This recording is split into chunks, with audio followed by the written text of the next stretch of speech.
Date దగ్గర పడిందని చెప్పినా వినకుండా ఇవి డేట్ ఎక్స్పైరీ అయిపోయిన medicine sir. Raghu sir delivery చేయకుండా ఆపేయమన్నారు. ఎక్స్పైర్ అయ్యి ఎన్నాళ్ళు అవుతుంది? జస్ట్ 2 days అవుతుంది సార్. 2 days కోసం డెలివరీ చేయకుండా ఆపేశారా? లేట్ చేయకుండా అర్జెంటుగా ఆ స్టాక్ అంతా డెలివరీ చేసేయండి. వద్దని రఘు సార్ చాలా స్ట్రిక్ట్గా చెప్పారు సార్. తెలివి లేదు కాబట్టే అలా చెప్పుంటాడు. It's my order. అది సార్ జరిగింది.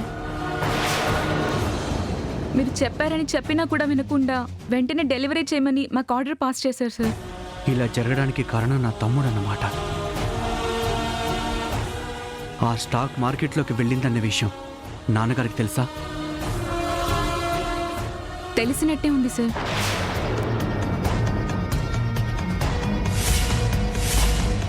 ఈరోజు ప్రోగ్రామ్స్ అపాయింట్మెంట్స్ అన్ని క్యాన్సిల్ చేసుకుని సీరియస్గా వెళ్ళిపోయారు సార్.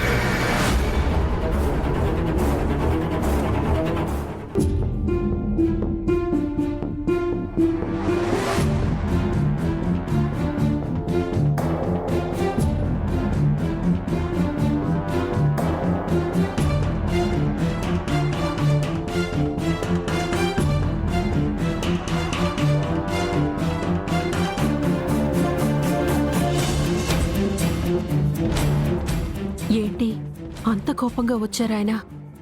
ఏమై ఉంటుంది?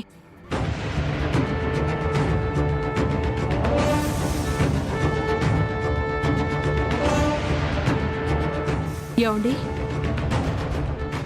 ఏమైందండి?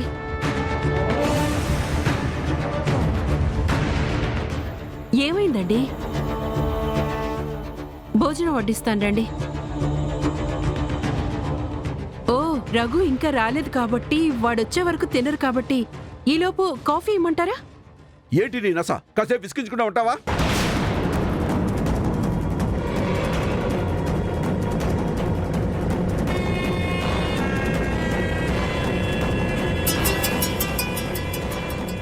హలో హలో సార్, అది చెప్పు.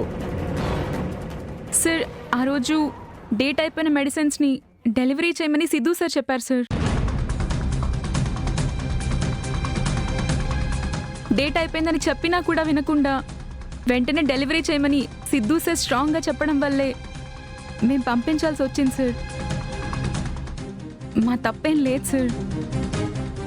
మేము వద్దని చెప్తున్నా వినకుండా సిద్ధు సార్. సిద్ధు, సిద్ధు,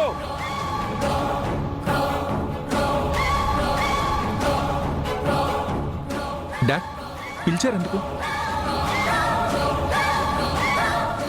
ఎక్స్పైర్ అయిపోయిన మెడిసిన్ని డిస్ట్రిబ్యూట్ చేయమని చెప్పావా?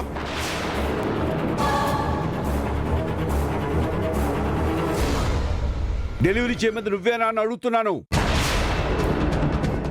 అసలేమైందండి? ఏం జరిగిందండి? ఇన్నాళ్ళు నా వైపు ఏలెత్తి చూపించడానికి భయపడే జనం ఇప్పుడు నా కంపెనీ మీద కేసు పెట్టే స్థాయికి వచ్చారు.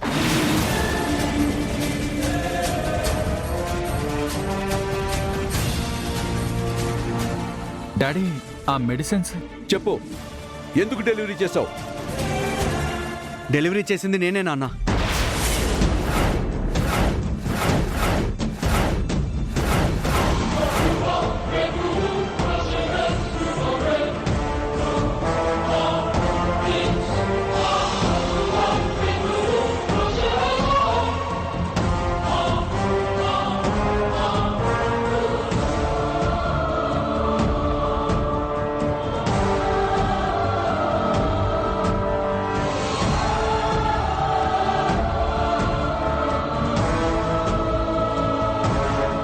నువ్వా?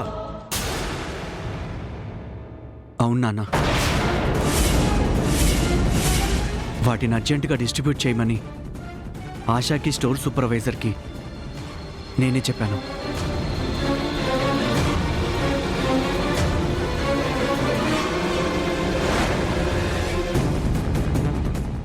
నిజంగా నువ్వే చెప్పావా?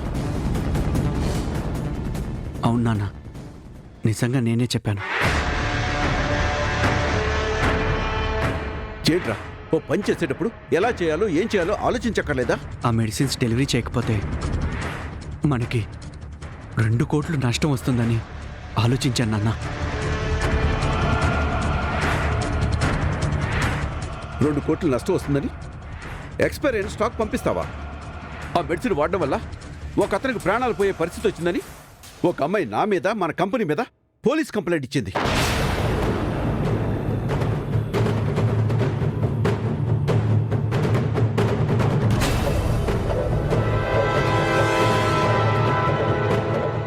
ఈ విషయం మీడియాకు తెలిస్తే ఏం జరుగుతుందో తెలుసా? మన పరువు ప్రతిష్ట పోతుంది. నేను కోర్టుల చుట్టూ తిరగాల్సి వస్తుంది. మన కంపెనీ మూతపడుతుంది. అందరూ నా మొహం మీద ఉమ్మేస్తారు. అలాంటి పని ఎలా చేసావురా?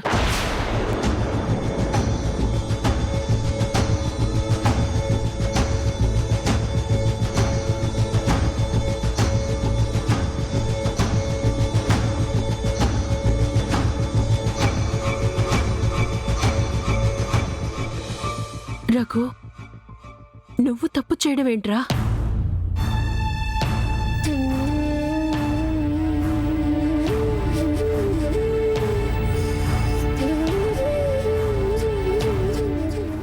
మన రఘు ఎప్పుడు తప్పు చేయడండి. చేశాడు కాబట్టే తలదించుకున్నాడు. అర్థం కావడం లేదా నీకు?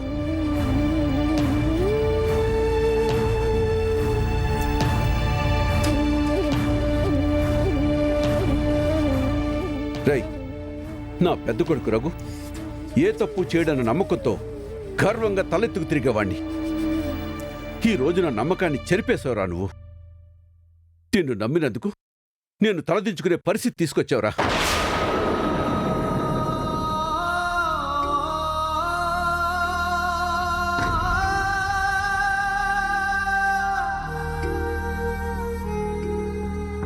ఆ రోజు సిద్ధుని ఎండీ చేస్తానంటే నువ్వు నీ పెద్ద కొడుకుని సపోర్ట్ చేశావు.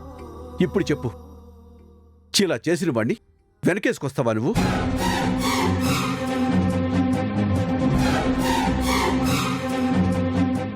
బిజినెస్ చేయడానికి అనుభవం ఉంటే సరిపోదు, తెలివి కూడా ఉండాలి.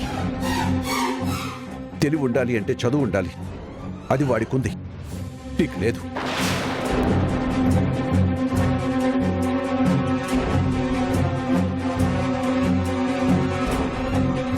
సిద్ధుకు నువ్వు నేర్పడం కాదురా, బిజినెస్ ఎలా చేయాలో వాడి దగ్గర నువ్వు నేర్చుకో.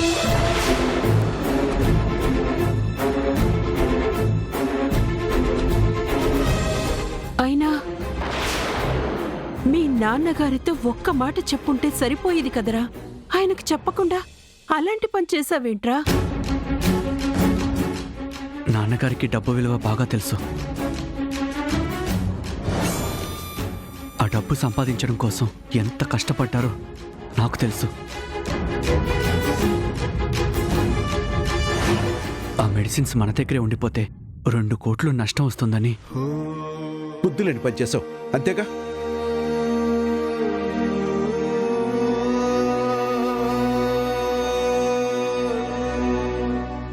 డబ్బు విలువ నీకంటే నాకే ఎక్కువ తెలుసు. డబ్బు కోసం నీ తండ్రి పరువు పోయినా పర్వాలేదనుకున్నావు అన్నమాట నువ్వు.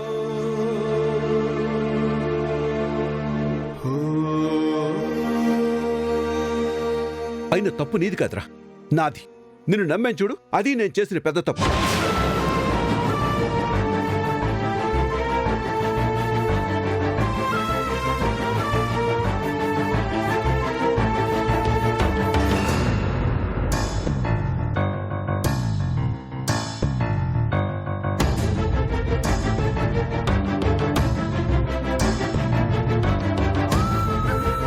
అమ్మా, నేను నా పెద్ద కొడుకు తప్పులు సరిదిద్దేవాడే కాని తప్పు చేసేవాడు కాదనుకున్నాను.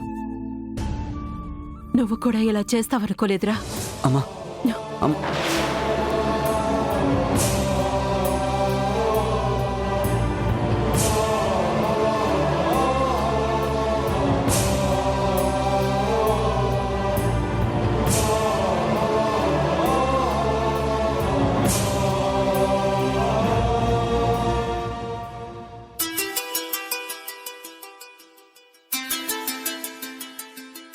హలో, నమస్తే సార్.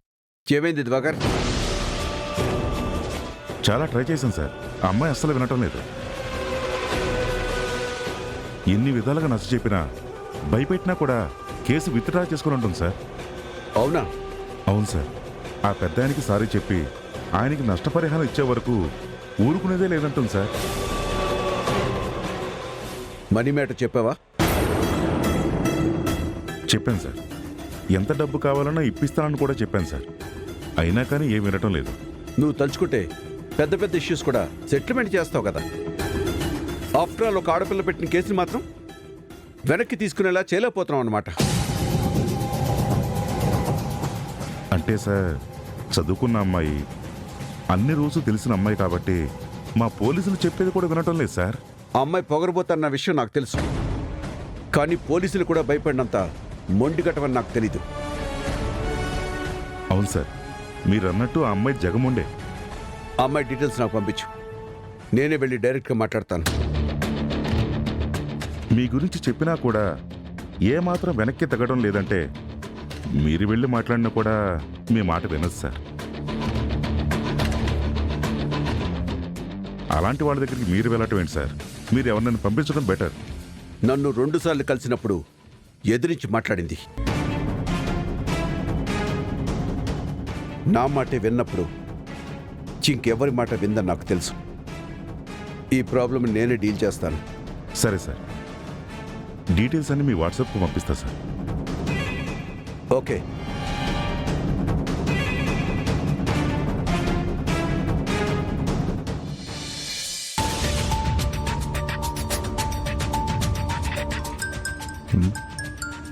నువ్వు వెళ్ళు. అలాగే సార్. హలో, నమస్తే డాక్టర్ గారు. నమస్తే, చెప్పండి. మీ హాస్పిటల్లో బాపూజీ అనే పేషెంట్ అడ్మిట్ అయ్యారు. ఆ పేషెంట్ కండిషన్ ఎలా ఉంది డాక్టర్? డేట్ అయిపోయిన మెడిసిన్స్ వాడిన కారణంగా లంగ్స్కి కిడ్నీస్కి బాగా ఎఫెక్ట్ అయింది. ఇమీడియట్గా ఆపరేషన్ చేస్తే తప్ప రికవర్ అయ్యే అవకాశాలు లేవు. డాక్టర్, మీరు బిజినెస్ మ్యాన్ శంకర్ ప్రసాద్ గారి పేరు వినే ఉంటారు. ఆ, తెలుసు. నా పేరు రఘు అండి, శంకర్ ప్రసాద్ గారి అబ్బాయిని. ఆ పేషెంట్ ట్రీట్మెంట్కి ఎంత డబ్బు ఖర్చైనా నేను ఇస్తాను. మీరు వెంటనే అతనికి ఆపరేషన్ చేయండి. ఓకే.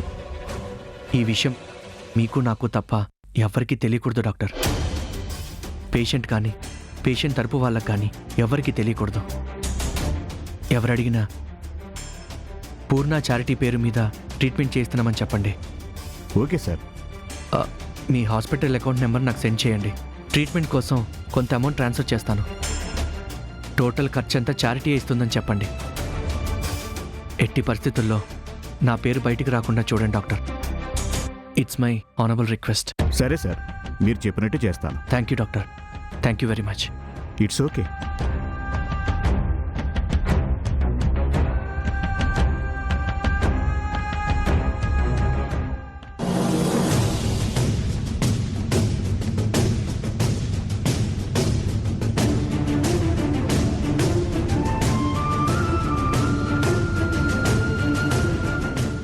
డాక్టర్ అర్జెంటుగా ఆపరేషన్ చేయాలంటున్నారు. ఆపరేషన్కేమో డబ్బు కావాలి. ఎలా? దేవుడా, బాపూజీ గారిని రక్షించుకునే పరిస్థితుల్లో నేను లేను. ఆయన నువ్వే కాపాడాలి.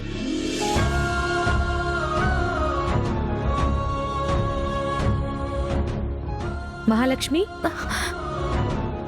ఇప్పుడు ఆయనకి ఎలా ఉంది? సీరియస్గానే ఉంది. అక్కడ శృతి ఎదురుగా నేనేం మాట్లాడలేకపోయాను మహాలక్ష్మి. నాకు తెలిసిన 2-3 ఫ్రెండ్స్ని అడిగాను. 1000, 2000 తప్ప ఎవరి దగ్గర ఎక్కువ అమౌంట్ లేదని చెప్పారు మహాలక్ష్మి.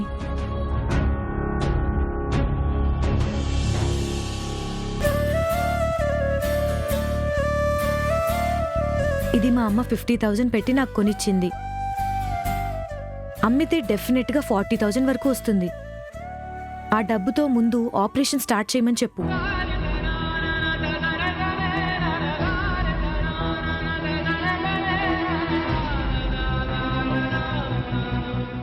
ఆపరేషన్కి 1,00,000 రూపాయలు కావాలన్నారు. మిగతా అమౌంట్ ఎలా తీసుకురావాలో నాకేం అర్థం కావడం లేదు మానసా. అవన్నీ తర్వాత ఆలోచించొచ్చు. ముందైతే ఈ చైన్ అమ్మి డబ్బు తీసుకురా. వెళ్ళు మహాలక్ష్మి.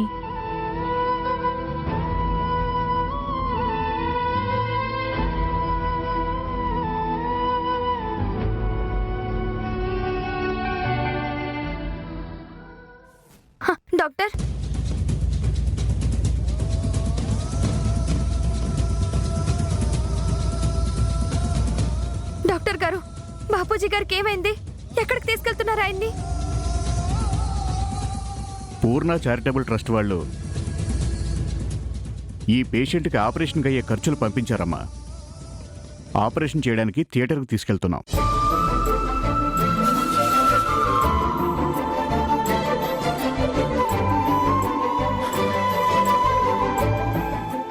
ఏం చేయాలో అర్థం కాని పరిస్థితుల్లో ఆపరేషన్ ఎలా చేయించాలని టెన్షన్ పడుతున్నాను. ఇలాంటి టైంలో ఎవరో చారిటీ వాళ్ళు సహాయం చేయడానికి ముందుకు రావడం, కనిపించని దేవుడే ఈ రూపంలో వరమిచ్చినట్టుగా ఉంది. ఇది నిజమో అదృష్టమో అర్థం కావడం లేదు డాక్టర్. ఇలాంటి మంచి పనులు చేయడానికి, పేదవాళ్ళని ఆదుకోవడానికి కొన్ని చారిటీలు ఉన్నాయమ్మా. ఆపరేషన్ మొదలు పెడతాం. దీని మీద ఒక సైన్ చేయండి.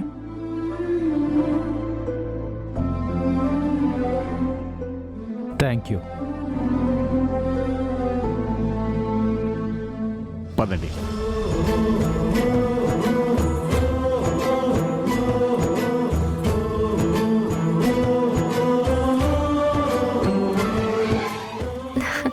ఇది అమ్మాల్సిన అవసరం లేదు. థ్యాంక్స్ మానసా.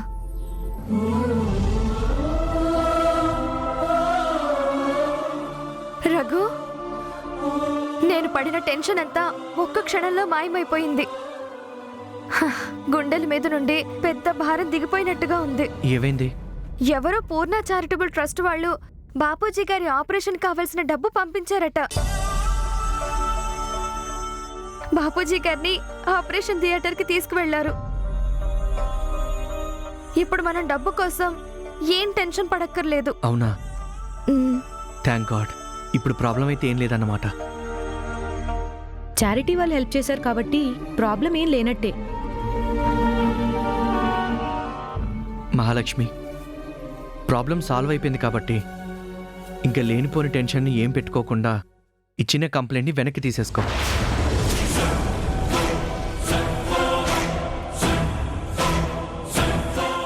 ఇప్పుడు నువ్వున్న పరిస్థితుల్లో కేసులు అవి ఇవి అని చెప్పి పోలీస్ స్టేషన్ల చుట్టూ తిరగడం ఎందుకు చెప్పు? అవును మహాలక్ష్మి, లేనిపోని తలకాయ నొప్పులు ఎందుకు? ఇచ్చిన కంప్లైంట్ని వాపస్ తీసేసుకో.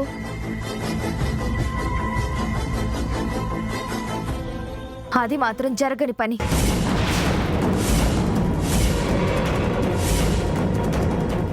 బాపూజీ గారి ప్రాబ్లం సాల్వ్ అయిపోయింది కదా మహాలక్ష్మి.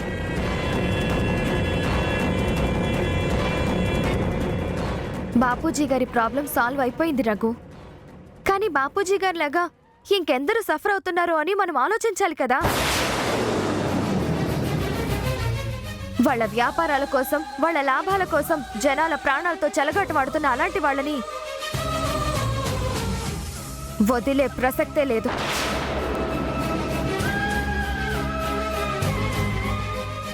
ఆ చారిటీ వాళ్ళు సమయానికి హెల్ప్ చేయకపోతే బాపూజీ గారి పరిస్థితి ఏంటి? కంప్లైంట్ ఇచ్చినా కూడా ఆ కంపెనీ వాళ్ళు ఇప్పటి వరకు రెస్పాండ్ అవ్వలేదు అంటే మనుషుల ప్రాణాలు పోయినా లెక్క చేయడం లేదనేగా అర్థం. అలాంటి వాళ్ళని ఊరికే వదిలేయాలా? వాళ్ళనేం చేయకుండా వదిలేస్తే మేమేం చేసినా అడిగే వాళ్ళు ఉండరన్న ధైర్యంతో ఇలాంటి నేరాలు, మోసాలు ఇంకా చేస్తారు. వాళ్ళ అక్రమాలకి జనం బలైపోవాల్సిందేనా? అది కాదు మహాలక్ష్మి, కావాలని ఎవరు తప్పులు చేయరు. ఎక్కడో ఏదో మిస్టేక్ జరుగుంటుంది. తప్పు జరిగినంత ఈజీగా దానికి పరిష్కారం దొరకదుగా. అంటే అదే, ఎవరైనా పెద్ద మనిషి ద్వారా ఆ కంపెనీ మేనేజ్మెంట్తో మాట్లాడిద్దాం. వాళ్ళు ఏమంటారో అనేది కూడా చూడాలి కదా. అవును మహాలక్ష్మి, వాళ్ళతో మాట్లాడడం బెటర్. కంప్లైంట్ ఇచ్చిన తర్వాత పేషెంట్ కండిషన్ ఎలా ఉందని తెలుసుకోవడానికి కూడా ఒక్క ఫోన్ కాల్ కూడా చేయలేదు వాళ్ళు. సింపతి, కర్టసీ, హ్యుమానిటీ ఏమీ లేని అలాంటి వాళ్ళతో మాట్లాడేదేంటి? వాళ్ళు చేసిన తప్పుని ప్రజలందరికీ తెలిసేటట్టుగా మీడియా ముందు వాళ్ళు ఒప్పుకోవాలి.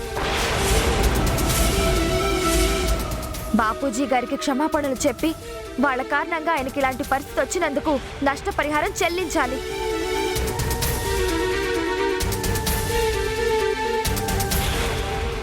ఆ రెండు జరిగే వరకు ఆ కంపెనీ వాళ్ళని వదిలిపెట్టను. ఈ విషయంలో ఆ దేవుడు దిగొచ్చి చెప్పినా కూడా నేను వినేది లేదు, వెనక్కి తగ్గేది కూడా లేదు. రఘు, నువ్వు నాకు సపోర్ట్గా ఉంటానని మాట ఇచ్చావు. నీ మీదున్న నమ్మకంతోనే వాళ్ళతో ఫైట్ చేయడానికి సిద్ధపడ్డాను. ఈ విషయంలో నువ్వు నాకు తోడుంటావుగా? బాపూజీ గారికి ఆపరేషన్ చేయిస్తే ఈ సమస్య పరిష్కారం అయిపోతుంది అనుకున్నాను. నువ్వు ఇలాంటి నిర్ణయం తీసుకుంటావని నేను ఊహించలేదు మహాలక్ష్మి. చెప్పు రఘు, వాళ్ళతో ఫైట్ చేయడానికి నువ్వు నాకు తోడుంటావుగా? ఆహా, ఆ, ఉంటాను. Thank you Raghu. Mahalakshmi, Shruti phone చేస్తోంది.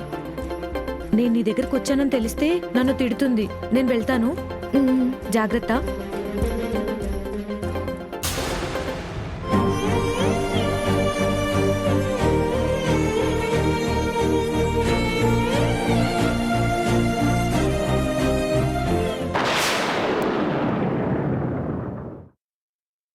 కానీ నువ్వు చిన్నపిల్లవి, అలాంటి పెద్దవాళ్లతో గొడవ పడి గెలవలేవమ్మా.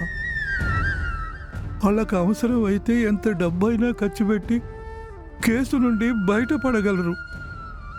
అలాంటి వాళ్ళతో పెట్టుకుంటే నష్టపోయేది నువ్వేనమ్మా. నాకేం జరిగినా పర్వాలేదు బాపూజీ. నేను వాళ్ళ మీద పెట్టిన కేసుని వెనక్కి తీసుకునే ప్రసక్తే లేదు.